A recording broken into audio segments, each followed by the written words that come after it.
Ce programme vous est proposé par Osiris, cabinet de coaching et de formation en intelligence de soi. J'ai à chaque fois essayé de casser les habitudes pour les mettre dans une situation d'éveil et aussi pour stimuler encore plus leurs émotions. Parce que là, ça aussi, c'est l'avantage d'une surprise. Quand je casse les habitudes, je stimule encore plus les émotions que je vis, donc je mémorise encore plus. Donc je peux porter plus longtemps encore le message. Bonjour, je suis Marc Joget et vous écoutez Chiche, le podcast où l'on s'interroge sur le nouveau leadership dont le monde a besoin. Avec vous, je partage mes rencontres avec des hommes et des femmes inspirants. Dirigeants d'entreprise, experts ou entrepreneurs, ils interrogent leur singularité et challengent leurs habitudes.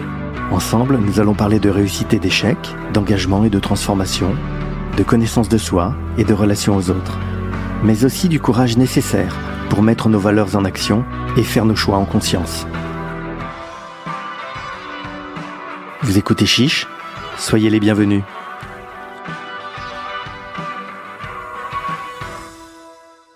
Dans mon temps libre, souvent, le soir, je passe pas mal de temps à regarder des vidéos sur Internet. Alors, il y a beaucoup de vidéos de voile, des nouveaux voiliers incroyables, des étapes, des courses autour du monde, ou des interviews de skippers. Mais il y a aussi des conférences, des présentations TEDx, et plein d'autres moments super inspirants sur tous les sujets qui font ma vie de coach de dirigeant. Et un jour, je suis tombé sur la vidéo d'une conférence où la personne sur scène faisait des choses incroyables. En plus du sujet qu'elle évoquait, l'intelligence relationnelle, elle faisait la roue, le poirier et plein d'autres choses encore. Une énergie énorme, une connexion avec son public impressionnante. Il s'agissait de Michaela Merck et aujourd'hui, j'ai l'immense plaisir de la recevoir au micro de ce podcast Chiche. Bonjour Michaela. Bonjour Marc. Alors, est-ce qu'aujourd'hui, tu vas nous faire la roue, le poirier ou d'autres choses incroyables ? Alors, si la version était filmée, je pourrais le faire, parce que ça se fait n'importe où, sur n'importe quel sol. Aujourd'hui, c'est une maîtrise et un plaisir dingue, en fait, pour illustrer des propos importantes en lien, effectivement, avec l'intelligence relationnelle, aussi avec mon corps. C'est un peu comme une métaphore, quand les mots sont tellement importantes qu'il faut l'illustrer avec soit des images, soit avec le corps, et le public le mémorise encore mieux. C'est intéressant parce que c'est vrai que le corps, c'est souvent aussi dans les discussions qu'on a avec les dirigeants, et en fait, le corps prend une place dans la relation. Mais écoute, aujourd'hui, en tout cas, cette saison n'est pas filmée, donc on va imaginer. Voilà, et j'invite à tout le monde de s'imaginer maintenant le poirier à sa façon. Dans les conversations et dans les épisodes de Chiche, c'est l'invité qui se présente lui-même. Et si tu le veux bien, j'aimerais bien que tu nous parles aussi en particulier des moments dans ta carrière où tu as pu expérimenter les enjeux d'une vraie relation, ou aussi que tu nous parles des moments où tu as réalisé que la relation, ça parlait évidemment de leadership. Pendant les premières 15 années dans ma carrière professionnelle, j'ai travaillé dans des grands groupes internationaux. J'ai commencé chez L'Oréal, dans la division luxe, après travaillé chez Marionnaud, quand Marionnaud était racheté par un groupe chinois, hongkongais. Et puis, je suis devenue directrice générale chez Estée Lauder sur le marché allemand. Et ça, c'était pendant la grande crise économique et financière, 2008-2009. Et j'ai réalisé que ce sont des moments dans lesquels les équipes sont très déstabilisées. Le dirigeant est déstabilisé aussi, à part ça. Mais on a besoin de devenir presque psychologue pendant ces moments-là pour renforcer des relations encore avec nos collaborateurs. On a besoin de les transformer en ambassadeurs pour qu'ils portent encore le message malgré les circonstances difficiles. Et c'est là où je suis devenue quelqu'un qui était leader d'un côté et psychologue de l'autre. C'est pour cela que des années plus tard, je me suis manœuvrée dans une thèse doctorale pour carrément analyser de manière scientifique c'est quoi les compétences qui permettent de renforcer des relations avec l'autre. Et donc de là est devenue cette recherche sur l'intelligence relationnelle et les 5 pouvoirs qui me permettent de renforcer des relations avec l'autre. Et donc aujourd'hui, comme je suis passionnée dans la transmission, je transmets ce pouvoir de l'intelligence relationnelle à la fois en entreprise à travers des conférences, à travers des formations, à travers des coachings. Je suis auteure aujourd'hui de 3 ouvrages, notamment mon tout dernier né sur le pouvoir de l'intelligence relationnelle, dans lequel je propose les 30 règles d'or pour pouvoir être un bon leader qui renforce les liens avec ses équipes.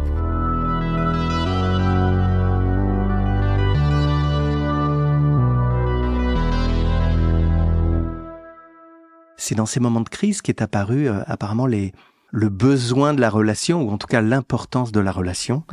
Et je te propose dans cette première partie de notre conversation, justement, de définir ce que tu appelles l'intelligence relationnelle. Parce qu'en fait, il y a aujourd'hui quelques approches, certaines approches qui, alors elles s'appellent l'intelligence émotionnelle, dans cette capacité à comprendre et maîtriser ses émotions, mais aussi à intégrer celles des autres. On peut penser aussi, en tout cas ça me fait penser là au moment où je te parle, à peut-être Bourdieu aussi, sur le capital social, sur les relations et les réseaux qu'un individu peut mobiliser pour des ressources ou de l'influence. Alors quand tu parles d'intelligence relationnelle, qu'est-ce que tu entends exactement ? Alors effectivement, l'intelligence émotionnelle qui est beaucoup popularisée par Daniel Goleman, qu'on connaît bien, lui, il focalise vraiment sur l'individu.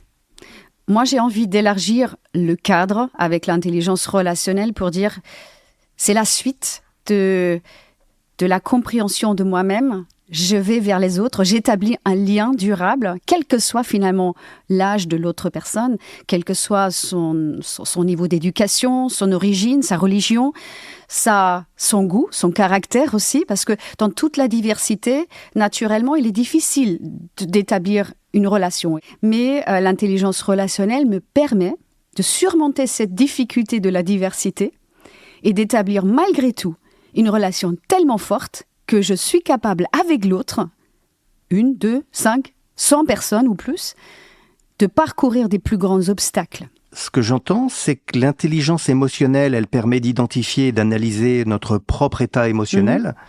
Là où l'intelligence relationnelle que tu proposes, elle va probablement un peu plus loin. Et elle mesure notre capacité à établir des relations solides avec notre environnement, avec l'extérieur. C'est exactement ça. Donc, c'est un environnement de toutes sortes. C'est le dirigeant, l'environnement avec ses collaborateurs, avec son équipe. C'est un collaborateur avec son entourage. Ça veut dire que ses fournisseurs, ses partenaires, ses clients. Et ça me parle beaucoup parce que dans notre accompagnement des dirigeants, on place la connaissance de soi au cœur du démarrage, au cœur de l'enjeu. Et bien sûr, quand je t'entends dire que connaître sa singularité, c'est probablement le meilleur départ pour comprendre celle de l'autre et engager une relation, une collaboration, je pense qu'on est dans le sujet ici, là. Absolument. C'est en fait, je dis toujours la connaissance de soi, qui est pour moi l'intelligence émotionnelle, l'autoconscience, la conscience de soi, l'autorégulation aussi, que définit Daniel Goleman. C'est le prérequis avant d'aller vers l'autre. Un dirigeant a besoin, pour diriger son entreprise, d'aller vers l'autre, même s'il n'est pas bien avec lui-même, en fait, à un moment donné.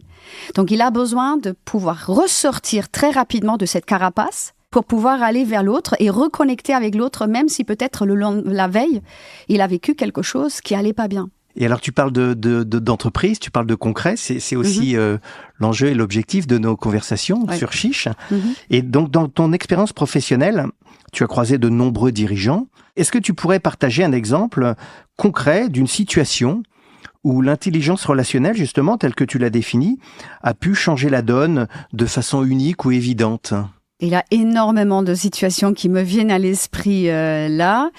Mais je te donne un exemple concret. Une des premières missions que j'ai pu mener quand j'ai créé mon entreprise Merck Vision, c'était en 2010 d'ailleurs, c'était de digitaliser une entreprise, d'introduire l'e-commerce en entreprise. C'était une trop grande structure, pour ne pas la nommer, c'était Lacoste. Et la personne qui aurait pu m'aider le plus, une personne déjà d'un certain âge, me dit « Michaela, je pourrais t'aider, mais je ne vais pas le faire. » Elle avait peur que l'e-commerce, maintenant, la vente en ligne, va concurrencer ses magasins en physique. En réalité, elle n'avait jamais vendu ou acheté en ligne. Donc, elle ne savait pas ce que c'était. Donc, par la méconnaissance, elle avait très, très peur. Donc, le rejet, ça venait de là. Alors, je me suis dit, si maintenant je vais l'envoyer en formation, ça ne va pas fonctionner. Donc, j'ai pris d'autres façons de le faire. Je l'ai invitée à déjeuner. On a parlé d'autres choses, on a parlé d'elle, on a parlé de moi, on a raconté, on a établi une relation personnelle sur un autre registre. Et à un moment donné, je lui ai dit, est-ce que tu veux qu'on fasse un achat ensemble sur un site concurrent, pour ne pas le nommer, chez la Ralph Lauren. Donc, elle a détecté ce que le concurrent est déjà en train de faire. C'était un eye-opener pour elle. Mais je l'ai fait plutôt dans la convivialité, dans la relation, au lieu de le faire dans la formation d'elle-même. Quelques temps plus tard, elle a toqué à ma porte et m'a dit, est-ce que je peux te parler ? Si tu cherches à établir une équipe future qui va diriger l'e-commerce combinée avec le retail, pense à moi. Alors c'est vrai que ça peut être juste, c'est un déjeuner qui a fait évoluer la situation, mais on voit bien, et merci pour cet exemple, que de quelque chose qui était un peu bloqué sur des aspects un peu techniques ou professionnels. Et une peur. C'est la relation qui t'a permis de passer à l'étape suivante. L'intelligence relationnelle, c'est quelque chose de très concret dans ton approche. Mais j'ai aussi retenu un autre aspect qui rend ton approche de l'intelligence relationnelle assez unique même, je dois dire. En tout cas, je m'attendais pas à le voir comme ça. C'est que tu la classes dans la liste du capital stratégique d'une entreprise. En fait, comme un actif stratégique. Bon, je suis pas comptable, je suis pas directeur financier, mais traditionnellement, on mesure la valeur d'une entreprise à travers des actifs financiers, la trésorerie, les investissements, ou ses actifs matériels, les machines, les brevets, enfin l'immobilier. Il y a aussi des actifs immatériels, la marque, la réputation, la confiance des parties prenantes. Et encore une fois, à ma surprise, je dois l'avouer, c'est là que tu places aussi l'intelligence relationnelle, comme un actif immatériel stratégique. C'est exactement ça. En fait, pour moi, en tout cas, comme je viens du monde business, l'intelligence relationnelle, c'est pas uniquement un soft skill. C'est un outil comportemental, d'abord d'un leader, vers tous ses collaborateurs et tout l'écosystème d'une entreprise qui permet d'augmenter la performance. Pourquoi ? Parce que si l'intelligence relationnelle est établie, j'arrive à embarquer les personnes qui travaillent au service de cette entreprise à tous les niveaux pour porter les objectifs de l'entreprise vers une étape supérieure. Et c'est le leader, avec son intelligence relationnelle, qui doit être capable déjà d'incarner cet objectif, cette ambition, qui doit le vivre, qui doit être modèle pour les autres, et qui doit donner envie à tous ceux qu'il a envie d'embarquer avec lui-même, d'aller avec lui, étape par étape en haut du sommet.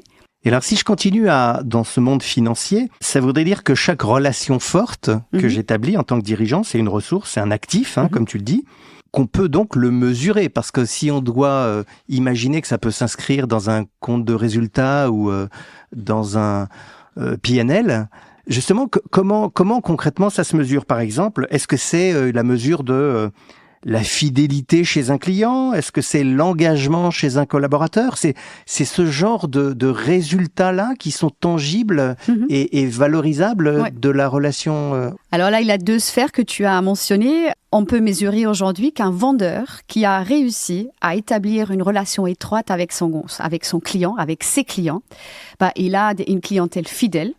Il a un portefeuille plus élevé que ceux qui n'ont pas réussi à établir des relations fortes. Les clients reviennent vers lui parce que c'est lui et pas forcément la marque.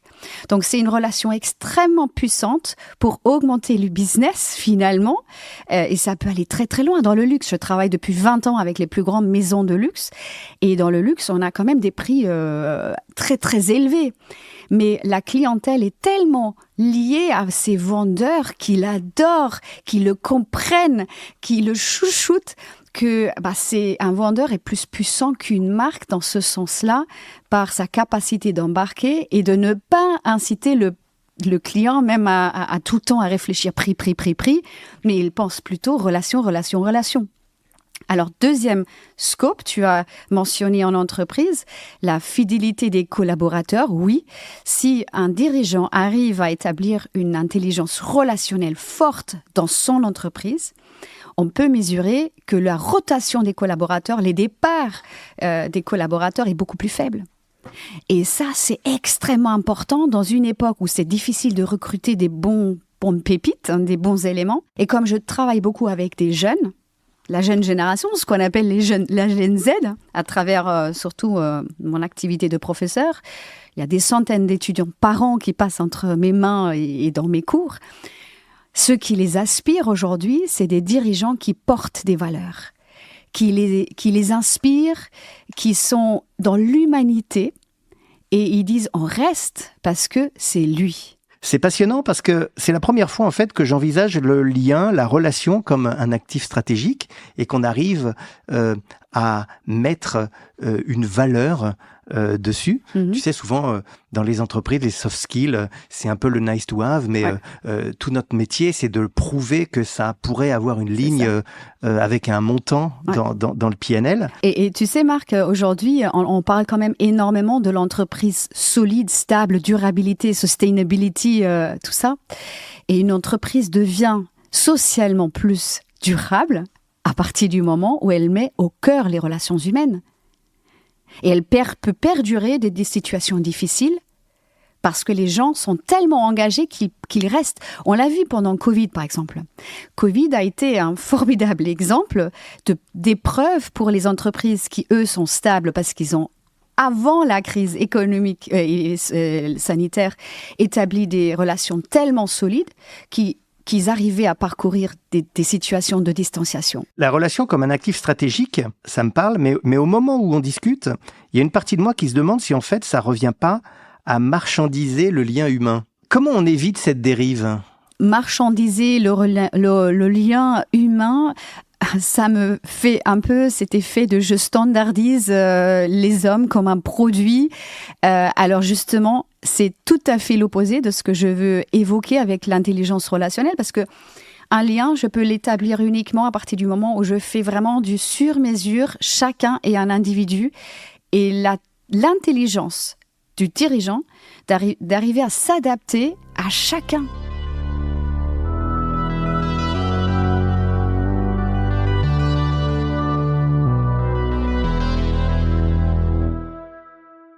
Comme je le disais, ce que j'ai apprécié en regardant tes interventions sur YouTube ou TEDx ou en lisant ton livre, c'est le caractère concret de ton propos quand tu parles de cette intelligence relationnelle. En fait, tu te bases sur des centaines d'interviews de managers et de leurs équipes avec lesquelles tu as pu identifier l'art de se connecter, d'analyser, de s'adapter pour créer ces relations durables. Et tu le disais d'ailleurs, sur ces recherches, tu as soutenu un doctorat. Au final, tu présentes ton approche et tes travaux sous la forme de 30 règles très concrètes, regroupées dans 5 chapitres. En fait, les 5 règles, ce sont pour moi les 5 pouvoirs de l'intelligence relationnelle directement issus de ma thèse doctorale dans laquelle j'ai identifié à travers des centaines d'interviews que j'ai pu conduire avec des dirigeants d'entreprise et leurs collaborateurs dans les secteurs les plus divers.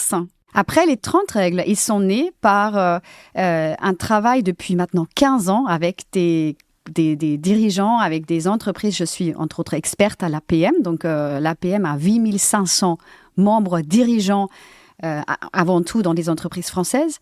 Et au final, ce sont à chaque fois 6 règles d'or qui sont les 6 compétences qui nourrissent un pouvoir. Alors, je mettrai un lien et puis on partagera bien sûr avec tous les auditeurs l'ensemble de ces règles, de ces 30 règles d'or que tu proposes. Pour la conversation aujourd'hui, moi, il y en a 2 qui m'ont particulièrement intéressé et que j'aimerais, si tu veux bien, qu'on puisse les détailler ensemble aujourd'hui. Bien sûr. Et tout d'abord, alors, la règle d'or numéro 23. Elle est dans un chapitre qui s'appelle « Le pouvoir de la fierté authentique ». Rien que le titre du chapitre m'inspire, avec les mots « pouvoir, fierté et authentique » qui sont mis dans la même phrase. Alors, cette règle s'appelle « Cultiver l'ambition pour favoriser l'exception ». Et je t'avoue que cette notion d'ambition, elle m'intéresse beaucoup, parce qu'elle est au cœur de beaucoup d'accompagnements de dirigeants. En fait, cette règle, elle dit qu'il faut cultiver l'ambition pour favoriser l'exception. C'est ça ? C'est exactement ça. En fait, l'ambition, pour moi, c'est la volonté. C'est une énergie, déjà. C'est une énergie, au fond, d'une personne qui le permet de sortir de sa zone de confort pour aborder des choses qu'il n'a jamais fait, pour progresser dans sa vie. Ça libère aussi du courage de se dépasser, de aussi challenger le statu quo pour me dire qu'est-ce que je peux faire, qu'est-ce qui est dans ma capacité pour me dépasser, étape par étape.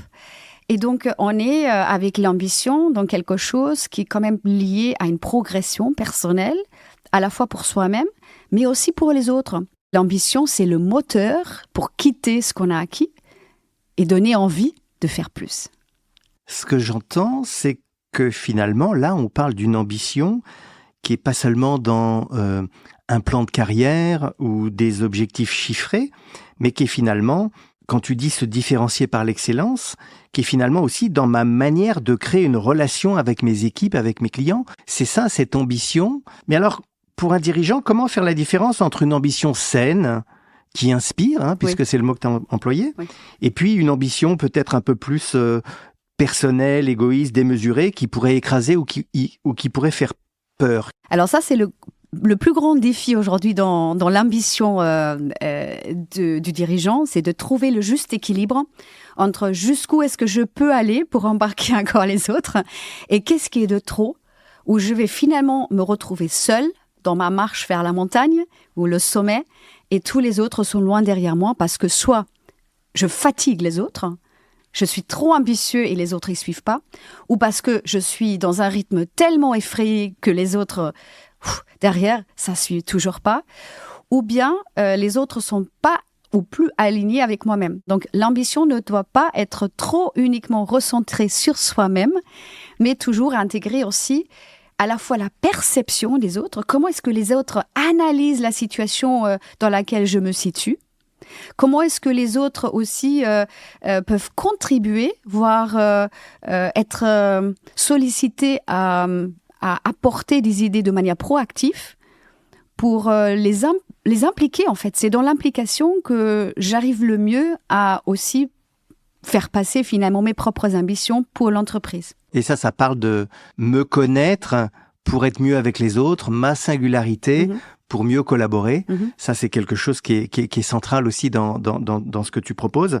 Pour rendre les choses encore plus concrètes, est-ce que tu as un exemple d'un dirigeant qui a su transformer son ambition ou en tout cas qui a pu trouver cette balance, quelque chose qu'on pourrait dire entre l'ambition et l'arrogance peut-être, en fait, le juste milieu, la fine ligne dont tu parlais? Alors, dirigeant, c'est vrai que dans l'ambition, je vois tout de suite mon père, très honnêtement. Mon père, c'est un grand dirigeant, il était dirigeant d'une banque, mais avec un très grand cœur et avec une grande ambition également, parce que c'est un grand sportif aussi. Il a toujours joué du tennis de table. Et aujourd'hui, il a 82 ans, il joue toujours. Il est un des meilleurs joueurs de ping-pong dans le monde. Et il m'a toujours l'ambition, elle est porteuse c'est un moteur. C'est un moteur qui conduit en moi pour arriver à améliorer soi-même et améliorer aussi les autres. J'ai envie de dire, toutes les entreprises qui se fixent des objectifs couplés avec un dirigeant qui embarque avec l'ambition et qui arrive à donner envie aux autres de suivre cette ambition-là parce qu'il l'incarne comme un modèle, ce sont les entreprises finalement qui arrivent à atteindre des objectifs extraordinaires. Et c'est là où on est dans l'excellence, où chacun se fixe son barème. Ça explique aussi que l'ambition personnelle, c'est un moteur d'énergie, mais c'est aussi un moteur d'entraînement pour tout le monde. Et je trouve que c'est assez confortable, ou en tout cas moi, personnellement, ça me plaît bien d'essayer de réconcilier l'ambition au service des autres. Il y a une autre règle qui m'a aussi particulièrement inspiré, c'est la règle d'or numéro 28. Et cette règle d'or numéro 28, elle dit qu'il faut casser les habitudes pour surprendre. Elle explique pourquoi le dirigeant peut créer un effet de surprise positif et générateur de confiance.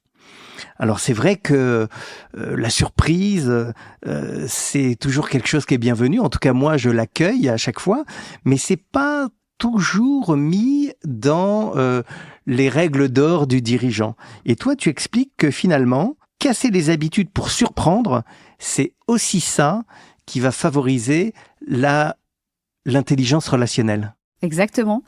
Alors, à partir du moment où j'établis une culture d'audace, parce que c'est ça, c'est casser les habitudes, c'est être audacieux, c'est un dirigeant qui arrive à générer de la surprise face à ses collaborateurs.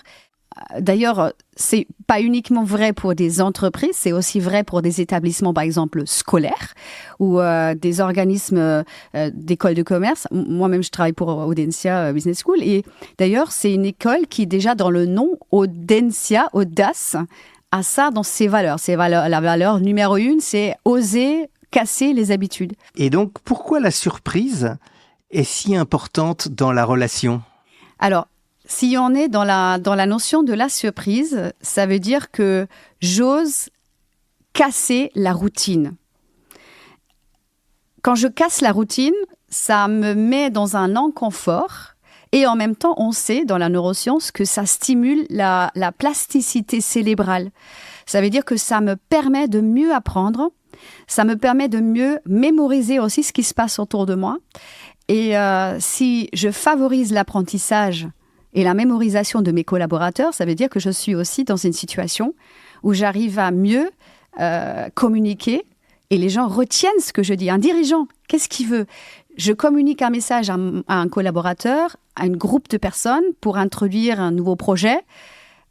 Si je donne des règles et je les communique de manière surprenante, j'ai plus de chances que les gens retiennent ce que je vais dire.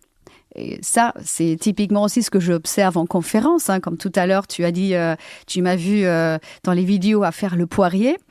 Souvent, les gens me disent, même des années plus tard, quand ils m'ont vu, « Waouh, c'est incroyable comment tu as continué à parler même en poirier. » Et c'est exactement ça. J'ai cassé l'habitude. Normalement, on ne parle pas la tête bêche.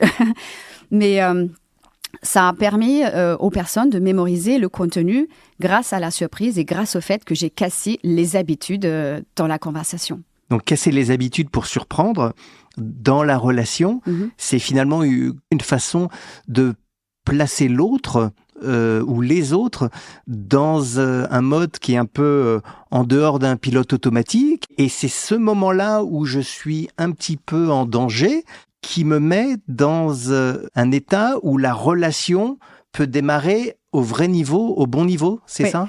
En fait, il faut voir c'est quoi finalement la gratitude. Parce qu'en fait, la surprise, elle nourrit la gratitude. Elle nourrit effectivement le fait que les personnes vont dire merci.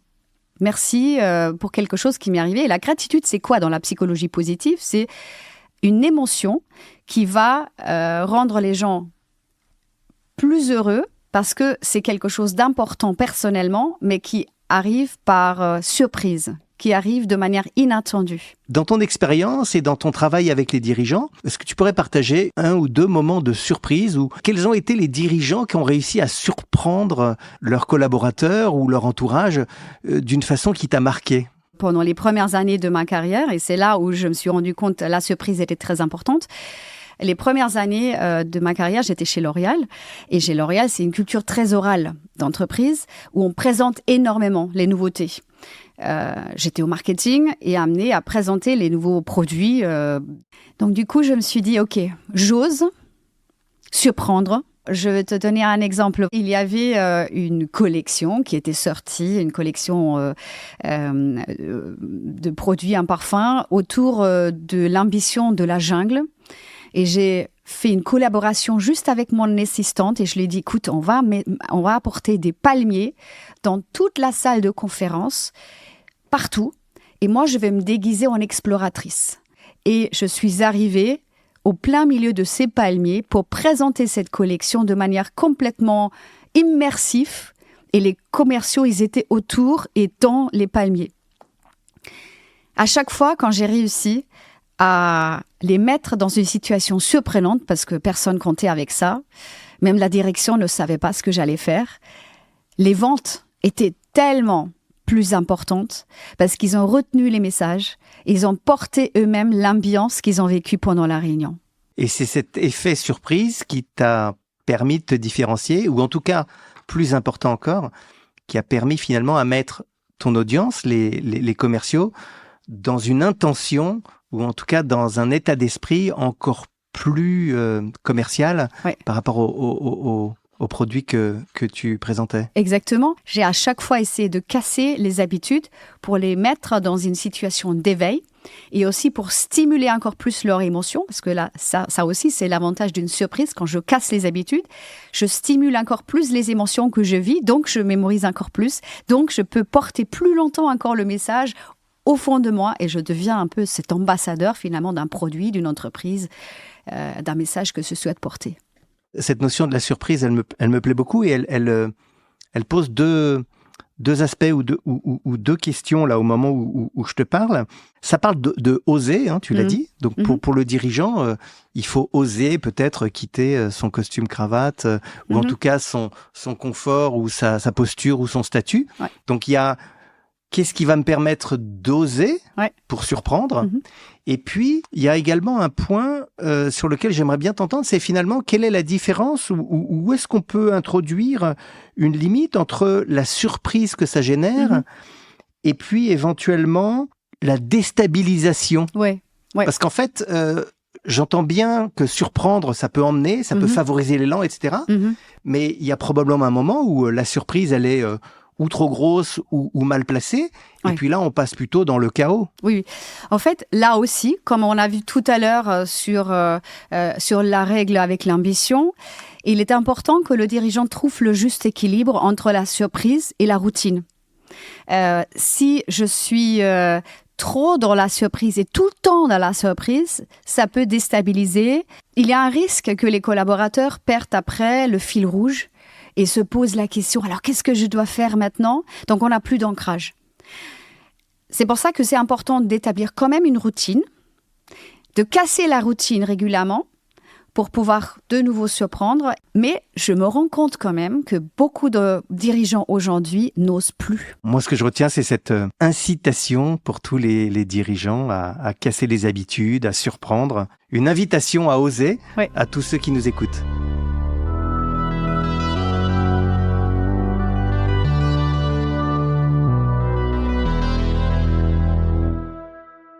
Pour terminer notre conversation, j'aimerais aborder avec toi rapidement un thème qui s'est incrusté dans toutes les discussions sur le leadership et d'ailleurs dans toutes les autres aussi. C'est celui de l'intelligence artificielle. Et si j'ai envie de l'aborder avec toi particulièrement, c'est parce que depuis le début, on parle de relations humaines, on parle de liens, on parle d'ambition personnelle, on parle d'embarquer les équipes, on parle de surprendre. Et que tu sembles indiquer aussi que l'intelligence artificielle peut devenir un allié quand elle est mise justement au service des relations humaines. Quand un peu à contre-courant, tu affirmes que l'intelligence artificielle va renforcer la valeur de cette intelligence relationnelle, en fait, pourquoi ? Qu'est-ce qui se passe ?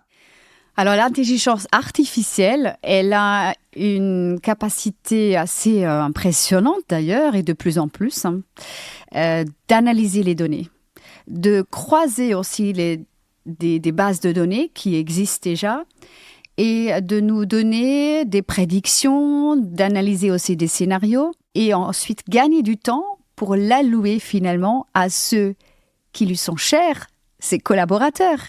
Avoir plus de temps pour créer des relations humaines dans son vrai rôle de dirigeant pour incarner son rôle de leader au lieu d'être dans le rôle de l'analyste au quotidien. Donc en fait, cette complémentarité, elle pourrait se résumer comme ça.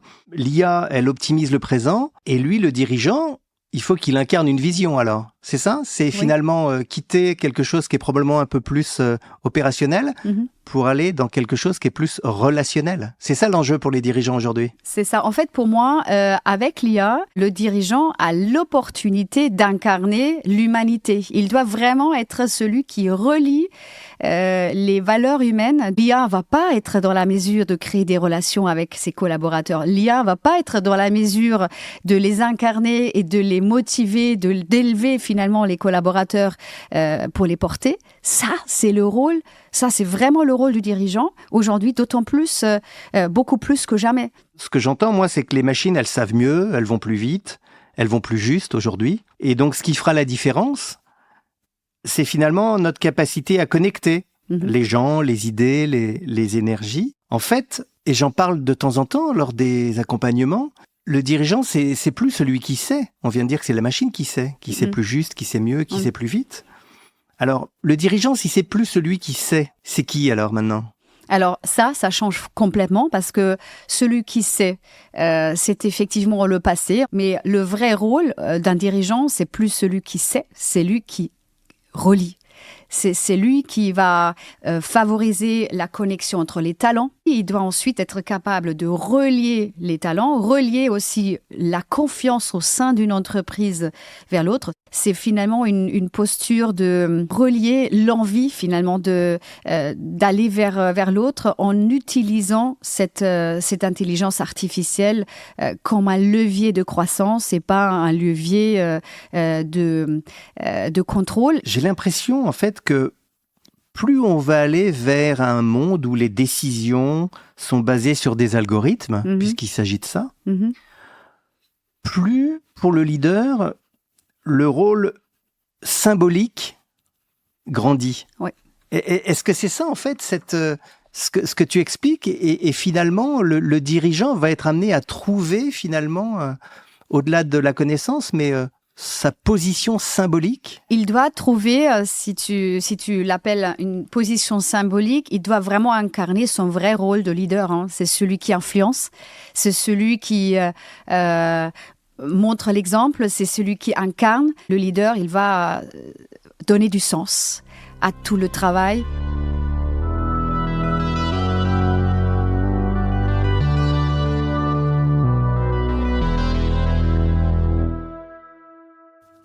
On arrive à la fin de cet épisode de Chiche, et traditionnellement, c'est le moment où je reprends notre conversation et j'essaie de reprendre ce que tu as partagé avec nous tous, mais avec mes mots.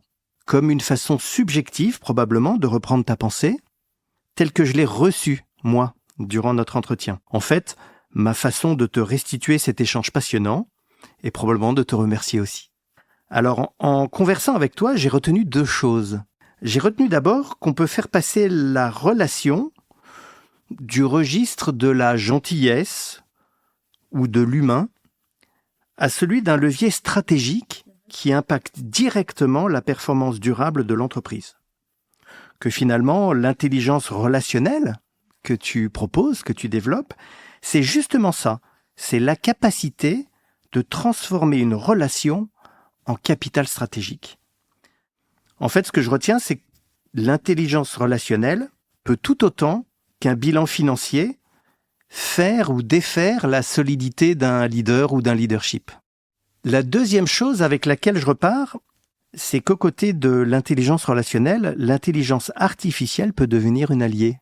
Tout d'un coup, la légitimité du dirigeant, ce concept qui est tellement important dans nos discussions et dans mes accompagnements, se déplace vers quelque chose qui est ma capacité à donner du sens et à créer du lien. En fait, finalement, en tant que dirigeant, je serai moins jugé sur ce que je sais et plus sur ce que je fais vivre aux autres. Et ça deviendra même mon avantage compétitif par rapport aux autres dirigeants. Et ça, c'est une bonne nouvelle, je trouve. Alors, messieurs les dirigeants, messieurs les leaders, qu'on se le dise, le vrai pouvoir n'est plus celui du savoir, mais celui du lien. C'est très très juste comment tu as résumé notre discussion, qui reflète d'ailleurs aussi comment j'ai structuré le livre, Le pouvoir de l'intelligence relationnelle. Et tu l'as très juste résumé, qui donne de nouveau aux dirigeants son vrai rôle qu'il incarne en tant que personne. J'ai envie de dire, c'est presque une libération. Et je suis complètement d'accord avec toi, ça devient le levier où je me différencie d'un autre dirigeant. La raison d'être de ce podcast, c'est aussi de contribuer au nouveau leadership dont le monde a besoin. Alors, messieurs les dirigeants, mesdames les dirigeantes, on vous invite donc à donner du sens et à créer du lien. Chiche ? Chiche. J'espère que cet épisode vous a plu, inspiré et fait réfléchir. Si c'est le cas, partagez-le, laissez un commentaire et je compte sur vous pour les 5 étoiles sur votre plateforme d'écoute préférée. Pour me suggérer des invités ou me faire part de vos retours, contactez-moi sur LinkedIn via Marc Joget ou par email à l'adresse chiche@marcjoget.com. À très bientôt pour un nouvel épisode de Chiche.